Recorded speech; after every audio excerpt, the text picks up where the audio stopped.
des recrutements, c'est déjà conserver les joueurs qu'on a au club, sur lesquels on s'appuie. Donc, encore une fois, en fait, il y a 3 phases dans le recrutement.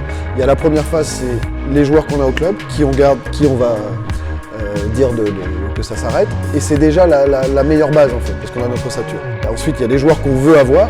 Et Max faisait partie, c'était la priorité numéro 1. On savait sur qui on tombait, on savait la qualité du joueur. Donc ça a été ma priorité, tout comme Aliou, tout comme Steven, tout comme tous ceux qu'on a pu recruter rapidement, Thibaut et j'en oublie sans doute, désolé pour eux. Et ensuite, il y a la phase de régulation qu'on vient de vivre avec les prêts, qui permet de réajuster en fonction de la préparation, des premiers matchs de compétition, pour essayer d'avoir un effectif qui soit globalement équilibré, fournir au coach la palette la plus large possible pour qu'il puisse aussi avoir différentes alternatives en fonction de l'adversaire, en fonction de la forme du moment, en fonction des blessés, des suspendus. Et là, je pense qu'on a un effectif qui est suffisamment armé, homogène, pour répondre à ça. Là, on arrive à 23 joueurs, dont Zana Allé, qui est encore absent pour une longue période, plus 3 gardiens. Donc pour moi, c'est la jauge idéale, 25-26 joueurs en tout, dont les 3 gardiens, pour pouvoir à la fois avoir suffisamment de concurrence pour booster l'équipe et la porter vers le haut, et en même temps pas avoir trop de joueurs qui redescendraient en N3 suite au choix du coach pour prendre la place des petits jeunes. En fait, j'avais fait le constat dans la construction de l'équipe que on est solide défensivement. On avait marqué simplement 28 buts sur la saison, donc c'était trop peu. Alors encore une fois, ce n'était pas que la faute des joueurs qui étaient devant. Mais je pense que le fait qu'il y ait peu de solutions contribuait un petit peu à tout ça.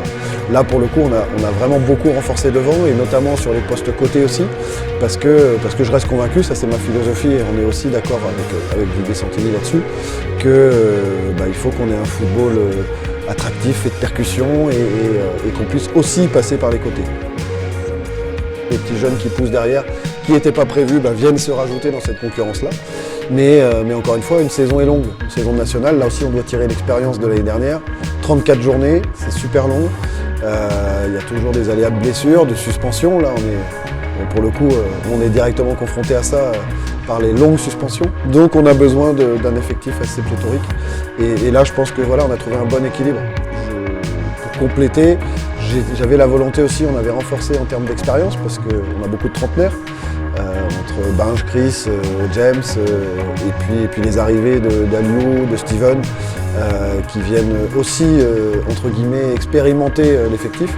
Et donc je voulais trouver un équilibre plus expérimenté, plus jeune, et c'est ce qu'on a pu faire à travers les 3 prêts qu'on vient de faire, puisque entre Adam, Amadou et puis Franck, on est sur 20 ans environ.